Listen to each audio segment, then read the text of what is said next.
Yorkshire candidate for Corby in East Northamptonshire. I am really... Thank you.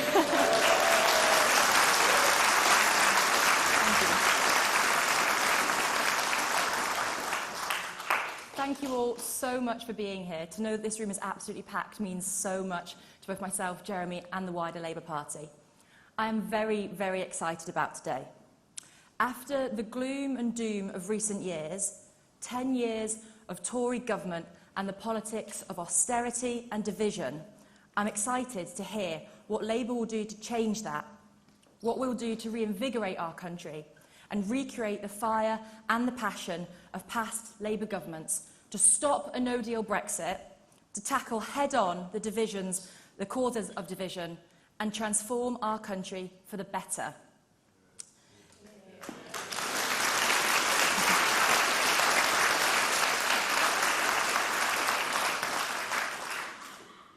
Ideas and a positive outlook are where it all begins, and we have bags full of that here. That is the story of Corby and its incredible regeneration. Thanks to the last Labour government, a Labour council and a Labour MP, it's gone from crappy town to the fastest growing borough outside of London. That took political will and vision. And I know that Jeremy came here today on the train from London to the train station that was delivered by that last Labour government. You might recall a story from Barack Obama's campaign trail in 2007. He'd been asked by a senator to go and visit their patch in South Carolina. I think by this point in the campaign schedule, he was pretty exhausted, couldn't really be bothered going. Anyway, he got there, he was exhausted, he arrived, it was raining, and when he kind of finally got out of the car, he was a bit disappointed because there was a really small crowd. So he wasn't feeling particularly inspired by what he saw. He wanted to get it over and done with as quickly as possible. That was until he saw an older woman in the distance. She had a gold tooth, a huge, huge smile, and she had real flair. So when he saw her, she began chanting. She began chanting, "I'm fired up and I'm ready to go." She kept saying it, "Fired up, ready to go, fired up, ready to go." And eventually, others in the room started chanting it as well. And Barack Obama said that after some time, he began to feel pretty fired up and ready to go as well. So that woman completely changed that room. And Obama summed it up quite nicely. He said, if someone can change a room, they can change a town. And if they can change a town, they can change a region. And if they can change a region, they can change a country. So with that in mind, I would like you to give a big Corby welcome to Jeremy Corbyn.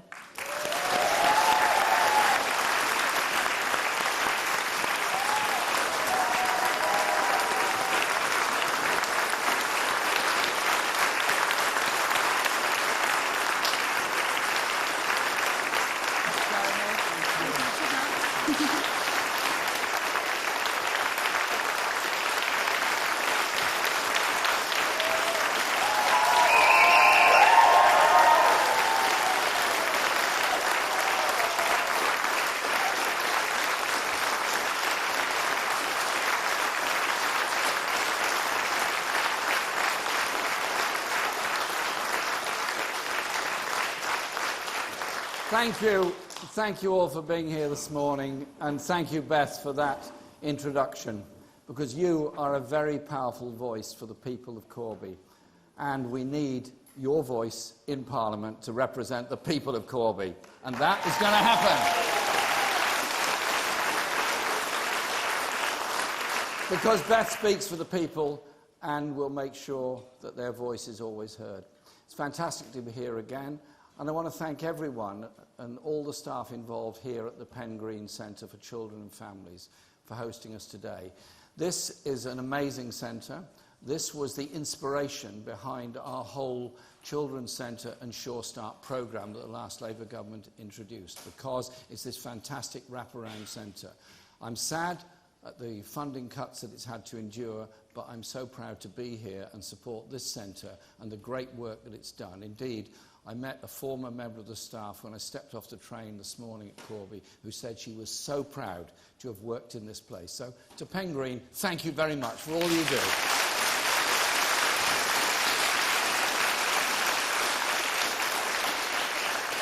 And as I came in this morning, somebody gave me a card. Carolyn McGrath, you're most welcome to our meeting here today.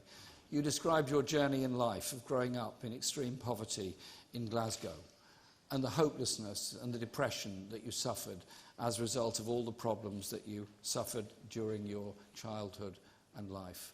And you're utterly determined to bring about a government in this country that will work for everybody and support those people growing up in depression, in loneliness, and sometimes in homelessness as well. Thank you for coming today, and thank you for joining us, and thank you for the card that you gave me.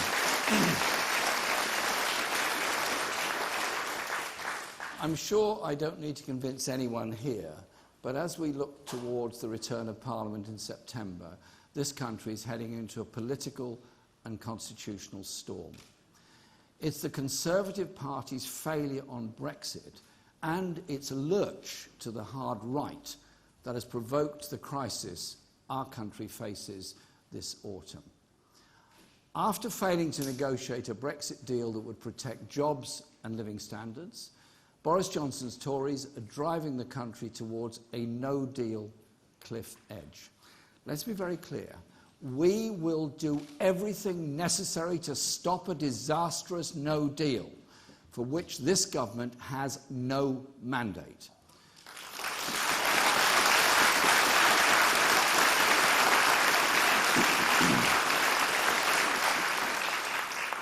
The government wants to use no deal to create a tax haven for the super rich on the shores of Europe and sign a sweetheart trade deal with Donald Trump.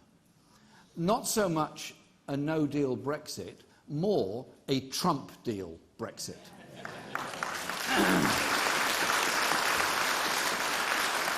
Have no doubt, no deal would destroy people's jobs, push up food prices in our shops, and open our National Health Service to take over by US private healthcare corporations. I just remind them, our NHS is not for sale.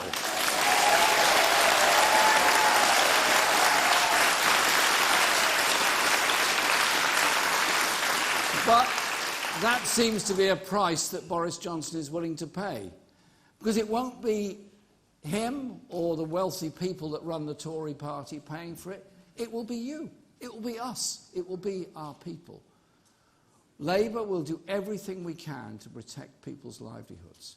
We will work together with MPs from across Parliament to pull our country back from the brink. And I will bring a vote of no confidence in the government.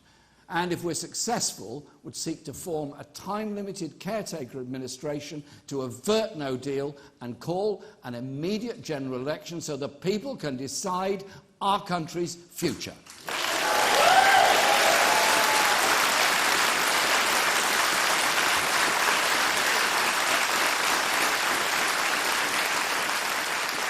If MPs are serious about stopping a no-deal crash-out, then they will vote down this reckless government, and it falls to the leader of the opposition to make sure no deal does not happen and the people decide their own future. That is our responsibility, and we gladly accept that responsibility and will carry it out in Parliament.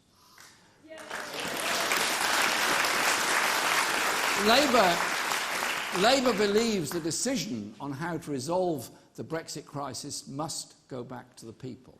And if there is a general election this autumn, Labour will commit to holding a public vote to give voters the final say with credible options on both sides, including the option to remain. 3 years of Tory failure on Brexit have caused opinions to harden to such a degree that I believe no outcome will now have legitimacy without the people's endorsement. But while Brexit is the framework of the crisis we face, the problems facing our country run much, much deeper. Much, much deeper than that. A general election triggered by the Tory Brexit crisis will be a crossroads for our country. It will be a once-in-a-generation chance for a real change of direction. potentially on the scale of 1945. Things cannot go on as they were before. The Conservatives and a very wealthy establishment that they so happily represent have failed our country. They've failed to protect living standards. They've savaged our public services. Look at the cuts that have happened at this very centre, and you all know all the other cuts that are happening all around you. They've deepened inequality in our society. Look at the incredible levels of wealth a small minority have, and then look at those sleeping on the streets because there's no home for them to go to. That is modern Britain. Inequality. Inequality getting worse, and it's failed to keep us safe. Boris Johnson and his Tory cabinet have direct responsibility for the Tory decade of devastating damage to our communities and the very fabric of our society. However the Brexit crisis is resolved, the country faces a very fundamental choice. Labour offers a real change of direction that I believe the country needs. A radical programme, and I'm proud it's a radical programme, to rebuild and transform.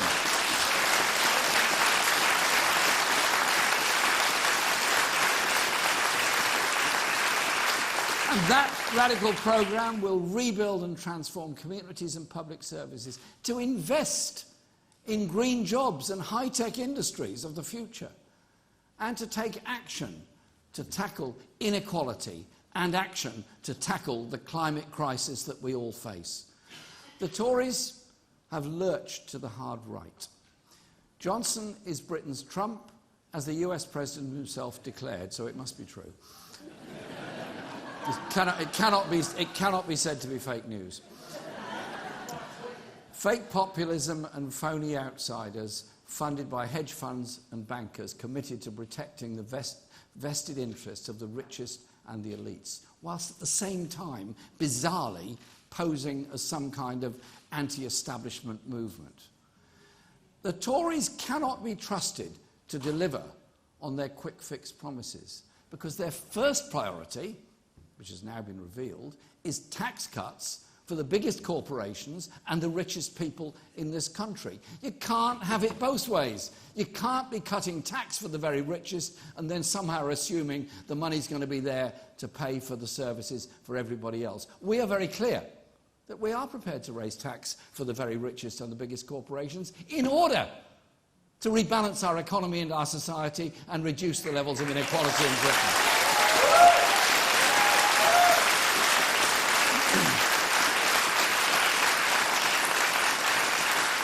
The Tories can't be trusted to deliver for the majority because they will always look after their own.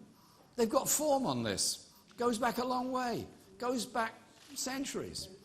Instead of fixing a failed system, they will turbocharge inequalities and insecurities and, of course, with that, climate destruction. Labour can be trusted to deliver the end to austerity, to take on the elites' and vested interests that are holding people back, and to transform our country, as we said in the general election, for the many, not the few. And we can be trusted to take radical steps necessary to protect our environment, provide hope, decent jobs, secure homes, opportunity for every nation and region to build a fairer country that works for all. Our country's been held back for too long by an establishment that the Tories represent. But together, we can take our future in our own hands and tackle the great challenges facing our country alongside Brexit. Inequality and an economy run for the richest, public services that have been stripped back and sold off, and the climate emergency threatening our children's future. Inequality holds us all back. It means the talent of millions of people is squandered. We don't have to be a country of food banks and rough sleepers at one end, while the super rich dodge taxes at the other.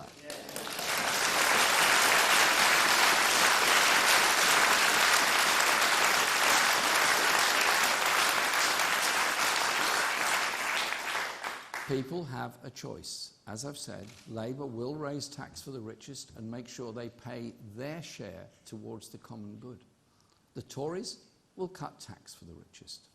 Labour will require the big multinational corporations to actually pay the tax they owe in this country. Tories will cut tax for big corporations. It's Labour that will get more money in your pocket rather than line the pockets of multi-millionaires. We'll introduce a real living wage of £10 an hour, including for young people who deserve equal pay for the equal work and contribution that they make to our society.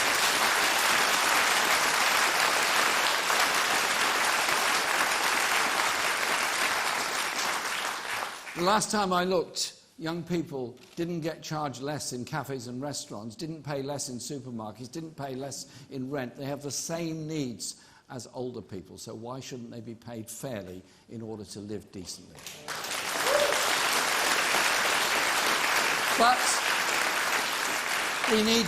But we do need to go further. The problem with an unfair economy isn't just the imbalance of wealth, it's the imbalance of power. So we'll give working people more power to win better wages and have security at work. So we'll put workers on company boards and give the workforce a 10% stake in large companies, paying a dividend of as much as £500 a year to each employee. And Labour won't tell people they have to work until they're 75.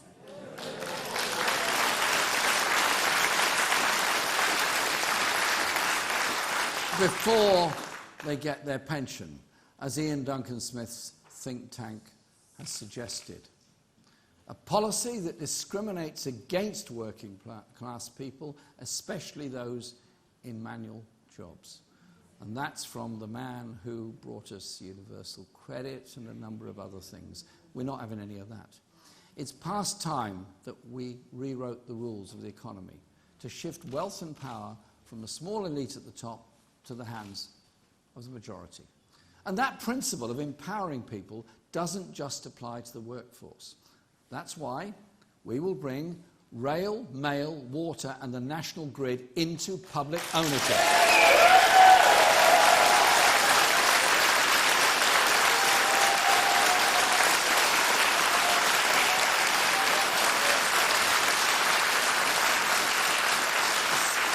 So that the essential utilities people rely on are run by and for the public, not the shareholders. And we'll give tenants more power and security, including controlling rents, so dodgy landlords can't rip them off. The insecurity of living in the private rented sector must be brought to an end. Many people suffer terrible stress because they don't know how long they'll be able to remain in the flat or house that they're renting. And when we talk about inequality, we aren't only talking about economics. We need a government that's seriously committed to tackling the entrenched inequalities faced by women and minority ethnic communities as well. And we will do that to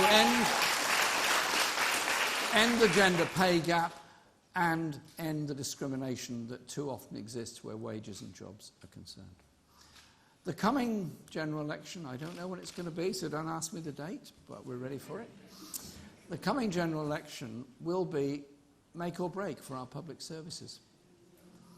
The new Prime Minister has been making some pre-election spending pledges over the past few weeks, which actually shows that Labour has won the argument that austerity damages our country and it was always a political choice. But it really does insult the intelligence of everyone to expect them to be grateful for a bit of extra money here and there with no confidence that it will actually be delivered or where it's coming from, when it's Boris Johnson and the Tories who ran our public services into the ground in the first place.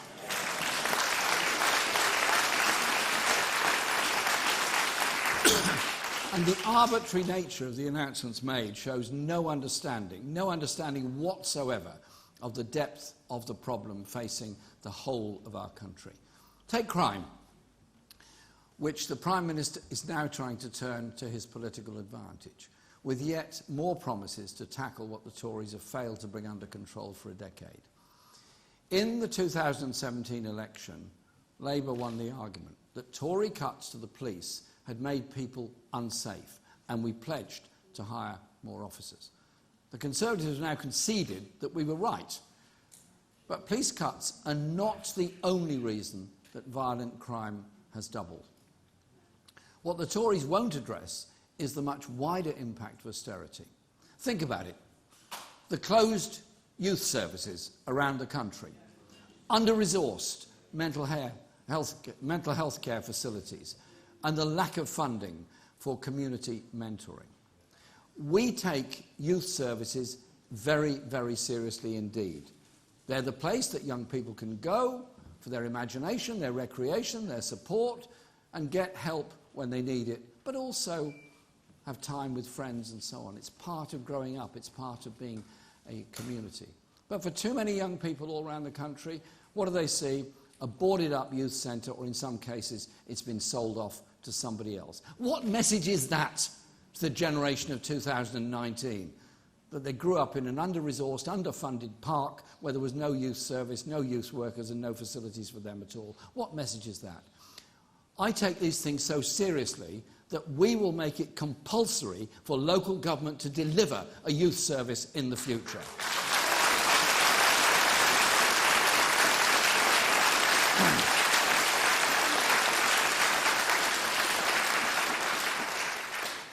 And we know the direct impact that rhetoric around immigration, crime and stop and search can have on the lives of those from minority communities.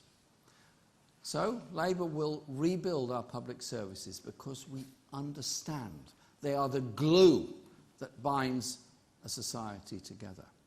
We'll restore pride in our National Health Service by funding it properly and end the sell-offs and privatisation that have come from the Tory and Lib Dem-inspired Health and Social Care Act.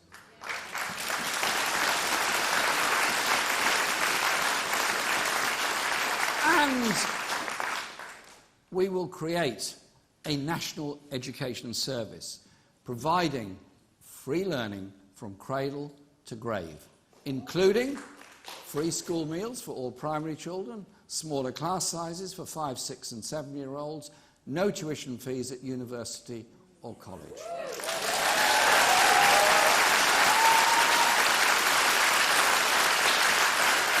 And equal levels of support for those pursuing vocational education as well. They're equally important. Academic and vocational are equally valuable to our society. So who can the public trust to rebuild our services after a decade of Conservative austerity? Labour or the Tories? I leave that question to you. And on the issue that poses the greatest threat to our common future, the climate crisis, it's us, it's Labour, that's shown real leadership. We ensured our Parliament was the first in the world to declare a climate emergency. I moved that motion on May the 1st to Parliament, and it was carried unopposed because the Tories didn't dare oppose it. But the declaration is obviously important. That's the first step. But that must be followed by radical and decisive action that can really only be delivered by a Labour government. It certainly won't come from the Tories, the party that scrapped the Swansea Bay tidal lagoon, effectively killed off onshore wind power projects, and is forcing fracking on local communities who oppose it. We have to turn the climate crisis into an opportunity to rebuild industry in this country with a green industrial revolution. And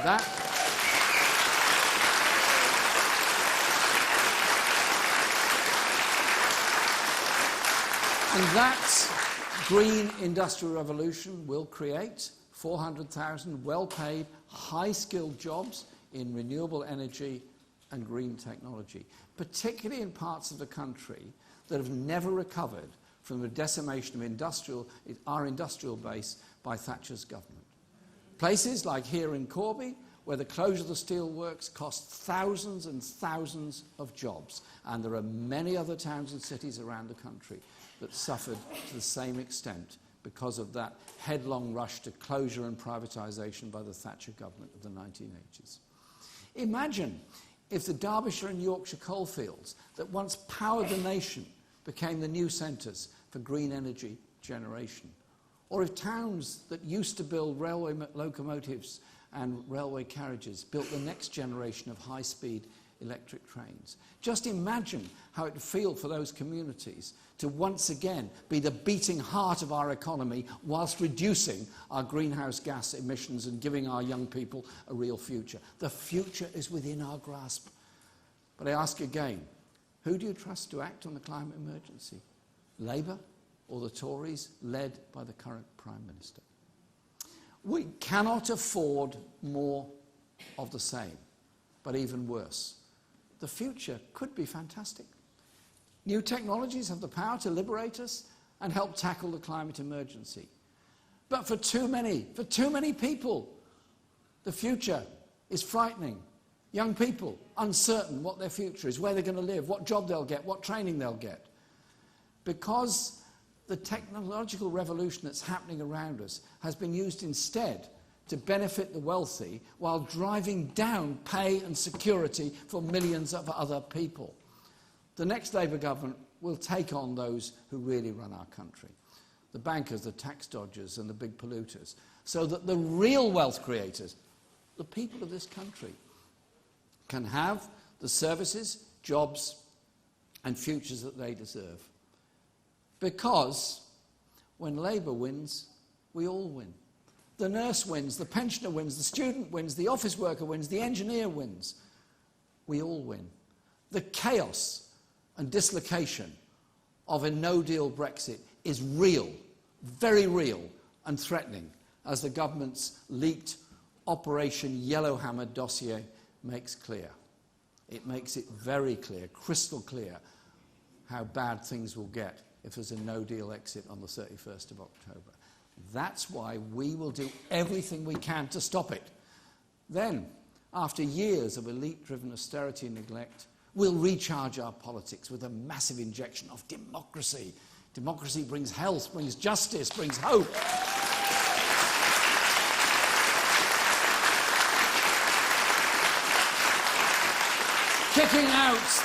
Kicking out the big money interests and putting the people in the driving seat. We will rebuild our public services by taxing those at the top to properly fund them for everybody else. We'll drive up people's living standards by boosting pay, improving rights and running our utilities and economy in the interests of the millions, not the multi-millionaires. And we'll transform our communities with investment in every part of our country. The inequalities between north and south and east and west have got to be addressed. Breathing new life into our high streets by giving security to older people and hope and opportunities for younger people. This is an historic moment with the potential for real change to transform our country if we grasp that opportunity. Thank you.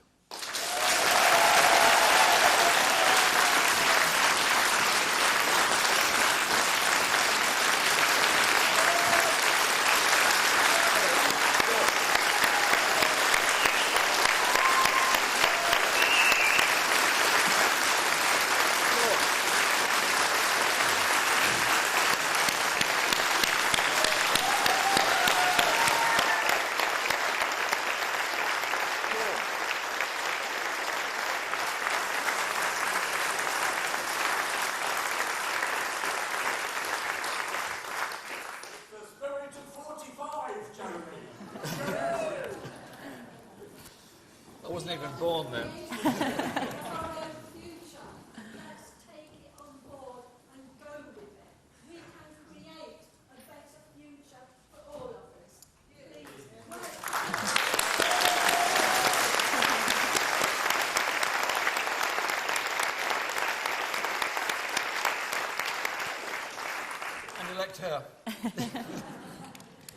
Just want to say a huge thank you for that, Jeremy. I'm sure everyone will agree that was absolutely fantastic, and it's a sort of inspiration we really need at the moment with this, you know, Tory austerity and Boris Johnson as our Prime Minister. So that really showed how different things could be.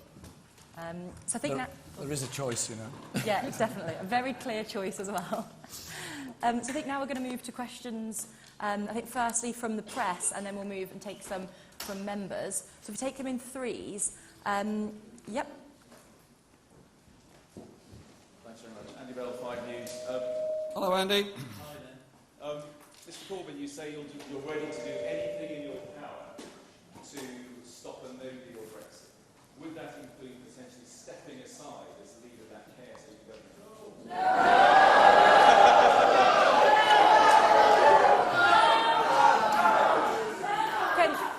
Can I just remind you... Let Andy ask his question.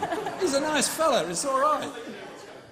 Would that potentially include stepping aside as leader of that caretaker government you've talked about, if that was the way to get the necessary votes to stop the no-deal Brexit?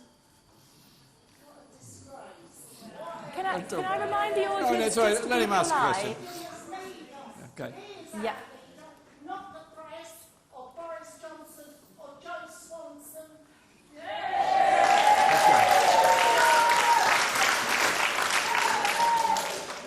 Thank you very much, Mr Corbyn. Ben Wright from the BBC. Given what you've said about the Brexit crisis, do you think that Parliament should now be recalled immediately? A quick second one. It's clear that you do not have the cross-party support in Parliament to be a caretaker Prime Minister. So would Labour back somebody who can? Let Ben ask his question, please. So, Ben, are you done? Yes. Yeah, okay. Rena? Rowena Mason from The Guardian. If you have a second referendum as your policy going into a general election, is it possible that the Labour Party itself could take a neutral position and allow members of the shadow cabinet and party officials and MPs to campaign on either side of that, either for a Labour-supported Brexit deal or to remain? Thank you. And then we'll do a next set of three in a few minutes. Okay, thanks for your questions. Andy, yes, we will do everything to stop a no-deal Brexit. I am the leader of the opposition, the leader of the Labour Party. All the constitutional precedents are, when a government collapses, it's the leader of the opposition that takes over. There seems to be an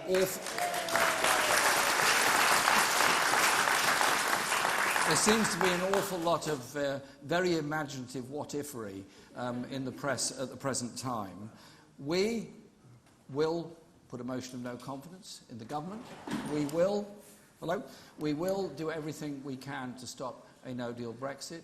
I have written to the leaders of all of the other opposition parties, inviting them to join me in this, and I simply say to them this, and to those probably quite small number of Conservatives who are alarmed at the prospect of a no-deal Brexit, if you're serious about stopping a no-deal Brexit, then back my motion of no confidence to stop this government taking us over a cliff edge on the 31st of October.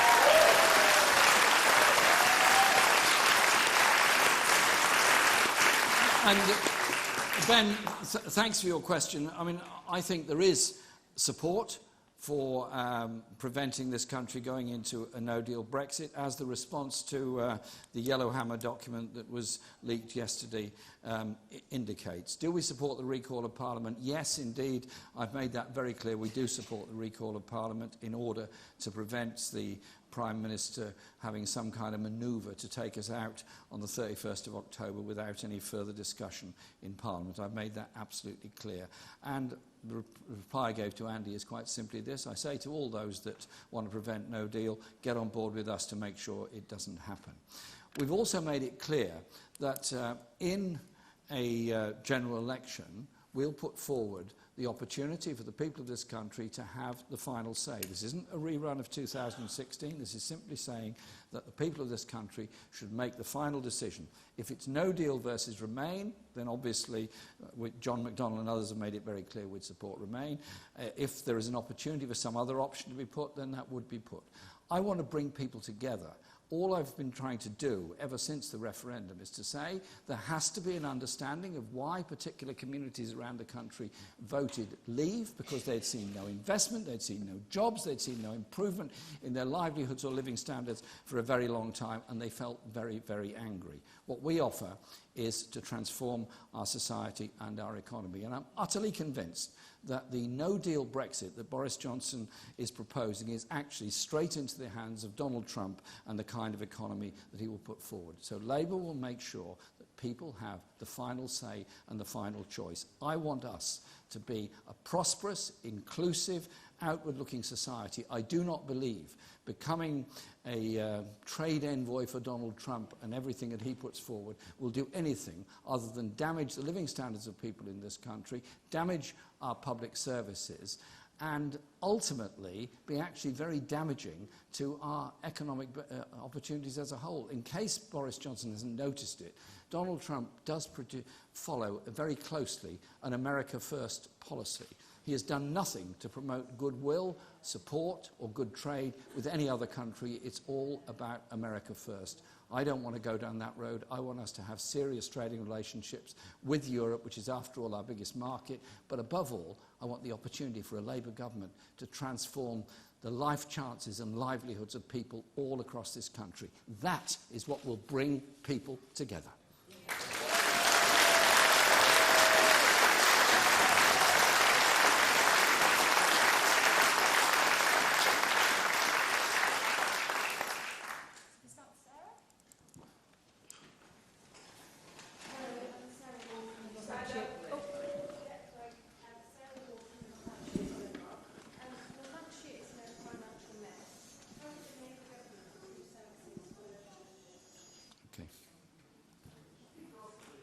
Thank you.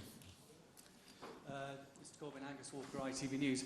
I just wonder, many in your own party don't see you as a person to lead a government of national unity. I just wondered why you... No, let Andy ask his question, please. I'm defending your right to speak, Andy. Thank you very much. Why do you think that many people within your own party don't see you as the person to lead a government of national unity to block no deal?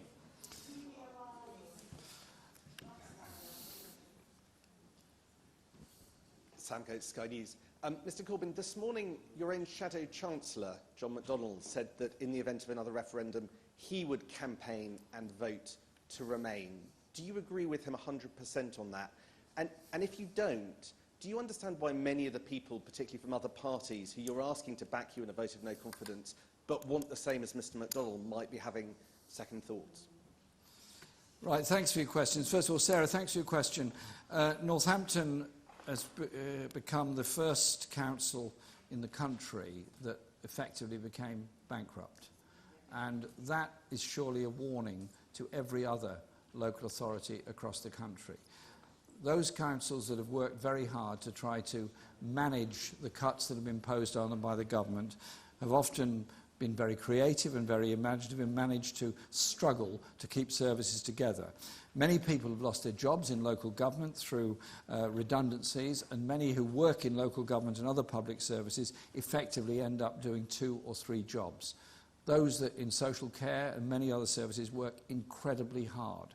And I think we should say thank you to all those working in the public sector for keeping the services going.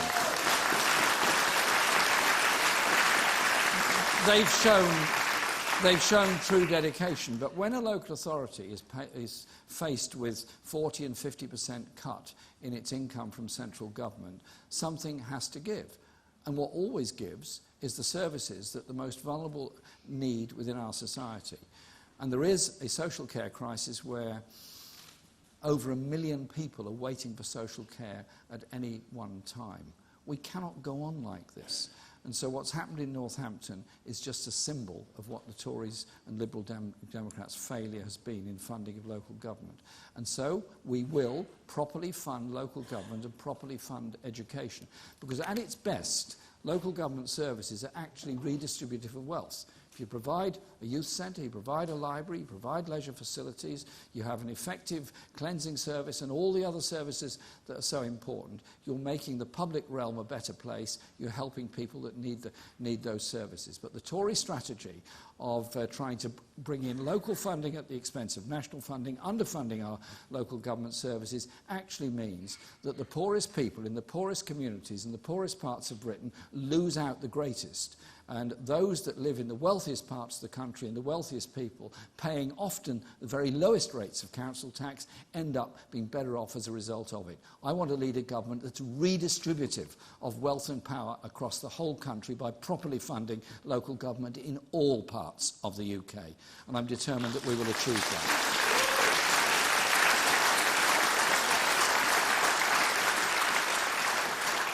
The point you make about people in the Labour Party and myself, all I'd say is this. Our party is a very big party. It's a democratic party.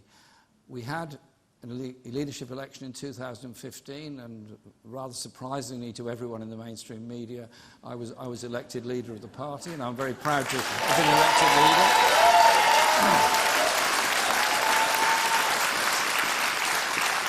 And I was elected leader again a year later, and I'm very, very proud to lead this party. Very proud to lead this party in the direction we're going, of opposing austerity, of ending inequality, of redistributing wealth and power in our society. And I'm very sure that everyone in the Labour Party wants to see every Labour MP and every opposition party leader and party members and those dissident Tories join me in the lobby on a motion of no confidence against this government to stop a no-deal Brexit. And I invite them to get on board and do it.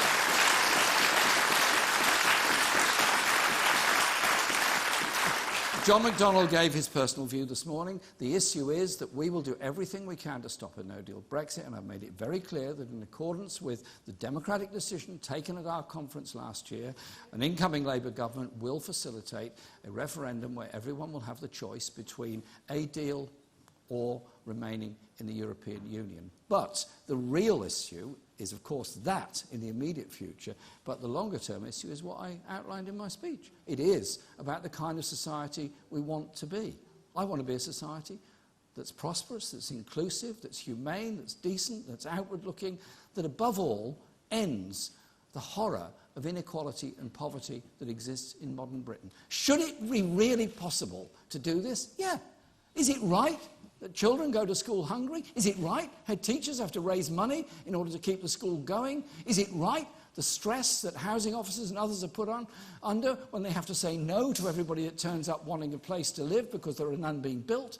Or can we instead invest in the future, invest in education, invest in good quality jobs, and reduce the grotesque levels of inequality in our society? I want to be proud to lead a Labour government that achieves those things. That when the UN produces a report that says millions of people in the fifth richest country in the world are living in poverty and it's getting worse, if that came out under a Labour government, every media outlet in the land would be condemning us, and they would be right. Where's the voice against the Tories for doing that?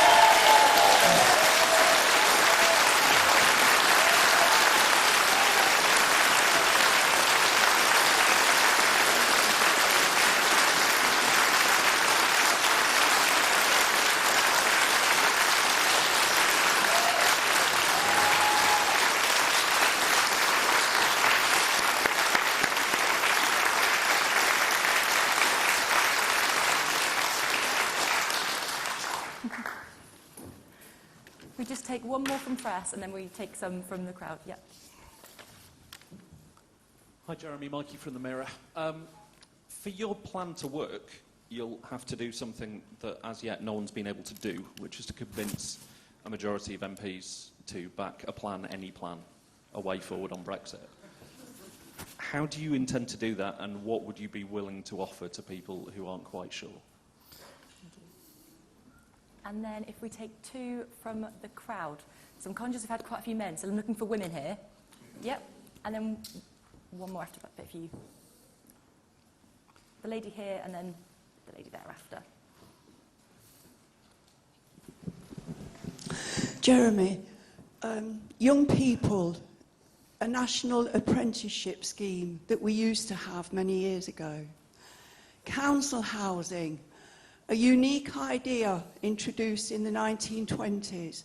Now we seem to be hearing more of social housing and less of council housing.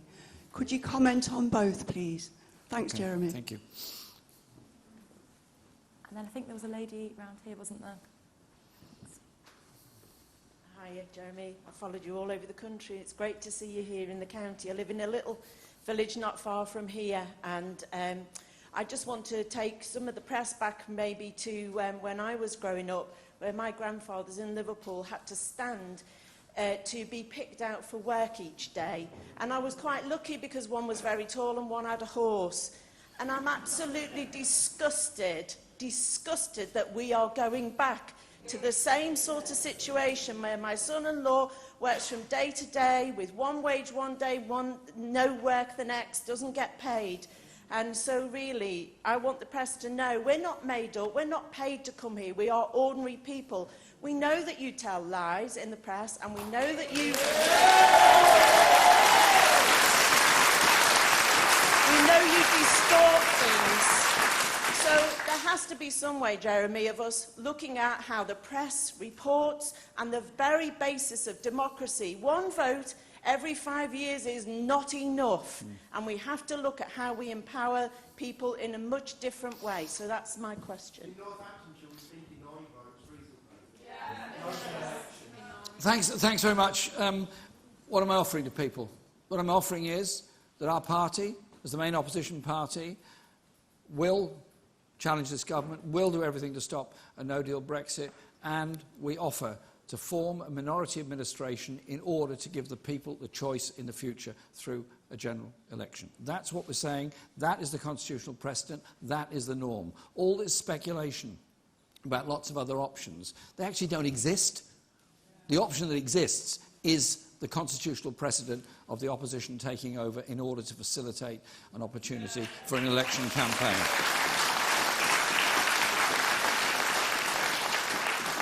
On the other two questions that were raised about young people and apprenticeships and housing, thanks very much for your question. First of all, young people, I think, get a very bad press and get a really hard time in many ways, go to college, go to university, end up with £50,000 worth of debt and no guarantee of a job at the end of it. Some cases, apprenticeships are absolutely brilliant and superb. Sometimes they're not. But our education system is, in my view, overstreamed and over-competitive, and too many young people have been excluded from school that then end up in all kinds of difficulties and underachieve in the rest of life. And that is because many schools are underfunded, teaching assistants no longer there, the support services are no longer there, and the after-school activities that my generation knew of all the time often simply don't exist because the teachers don't have the time and there's no extra resources available for doing it. We're shortchanging a whole generation, which is why we want to properly fund education and why I'm determined that we'll also have a pupil arts premium to ensure that all young people get the chance to learn music, theatre, dance and their imagination, which actually helps them in lots of other ways in university. And so the National Education Service will be tasked with ensuring proper funding of our education system, but will also be tasked with ensuring that the apprenticeship system works effectively, that apprentices are properly paid and not exploited, and that it leads to good quality qualifications. And that we look again at the way much of our teaching is done in schools, so those functional motor skills of young people are also developed in school. Because clearly, if you're going to be an engineer, you need to know how things work. It's best to start very, very young with all of that, so we all understand the importance of science and technology as well as creativity within our lives. And our National Education Service, I want to be the great legacy of the next Labour government in the same way the NHS was the legacy of the 1945 to 51 Labour government. On the point you raised about housing, thank you for raising that. I represent an inner city constituency where probably more than a third of the people I represent live in the private rented sector with all the insecurities that go with it. a minority, it's probably less than 30%, own their own property. And property prices have gone up so much that hardly anyone living locally could ever aspire to buy their own. So the only options are either private rented or something that the council could provide. And I've made it very clear that it's council housing that I want to develop, and we want to build 500,000 council houses. And recognise that the Margaret Thatcher-inspired right to buy has actually led to an explosion in the private rented sector in former council properties. And so you have this sort of absurd situations where people in my own constituency come and see me. Flat A, they're paying maybe, say, £120, £130 a week in rent to the council. Flat B is in the private rented sector. They're paying £400 or £500 a week in rent to that. And believe me, in London, those are the kind of rents that are charged. The principle is simply wrong. We have to invest in council housing of good quality, and it also ensure that those living in the private rented sector do have security of tenure, do have energy efficient properties, because that is actually very, very important as well, and that we will legislate to achieve all of that.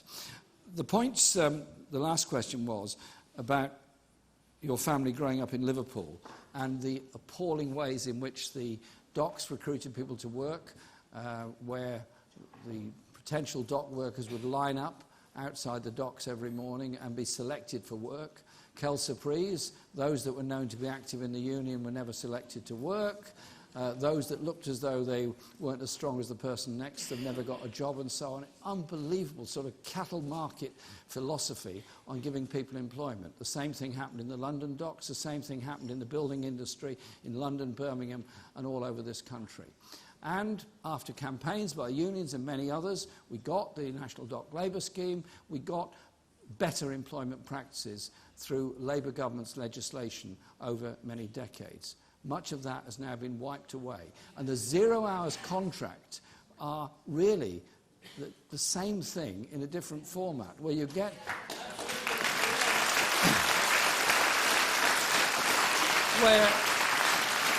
where you see people spending the whole day going around with their mobile phones. I know we're all obsessed with our mobile phones. I've got mine here. So go around all day thinking, yeah, I've got a text, yeah, I've got some work tomorrow. Oh, Christ, I haven't got any work tomorrow. Is that right? Is that the right way of treating people? And so we will legislate to end 0 hours contracts and ensure there will be a base of employment. But it's also about other rights at work. It's also about other rights at work as well as the right to join a trade union. And so we will establish an employment ministry under the Labour government, and that employment ministry will be tasked with repealing the Trade Union Act, ensuring rights at work, ensuring training, and all the other opportunities that go with it. And the last point you make about the media, I'm actually a member of Unison, but I'm also a member of the National Union of Journalists, because I do believe that a free press is an essential in a modern society. I do have huge respect for very brave journalists all over the world who've laid down their lives in order that people might know about corruption, about violence, about all the horrors that have happened in many societies around the world. And so I think it is important that we remember that. But we also want to make sure that everyone has access to the media. We want to make sure there is a right of reply of what goes on within the media, and that they are undertaking balanced reporting, as they're forced to do during an election campaign. And I set out a number of ideas on media reform in a speech I gave to the Edinburgh Festival last year, and that is the basis of the policy that we will go forward. Social media is a very, very important part of people's lives. There's no place for abuse on social media, or indeed any other abuse in any other form in society, but social media is a very important factor in most people's lives. Indeed, I think the figure I've seen is 40% of the people get most of their news online and from social media and other website sources. So the right to know is a very, very important one. But it's also the right to give a balanced reporting of what goes on, and crucially, when somebody has been attacked in the media, I don't know anybody who has, but somebody said I've been attacked in the media, that they have a right of reply to what's being said against them. Not just for people who are in the public eye, but for everybody else as well. And so, yes, a Labour government will bring about media reforms, the crucial aspect being the right of free press and free speech will be absolutely sacrosanct to everything we do. The right to abuse will not be upheld in the future.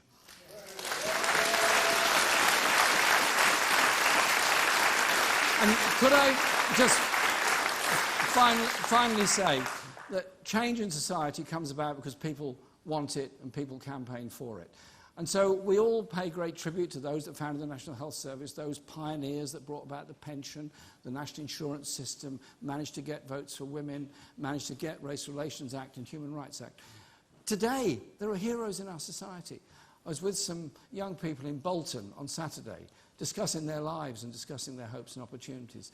Very inspiring young man who was organising people to work in Deliveroo and other delivery companies to get them in a union, to get them rights at work. It's those people that work day in and day out for the social justice for all of us and the good of all of us. They're the people that are the bedrock of our movement, and they're the people that will bring about the decent society that we all crave. Thank you. I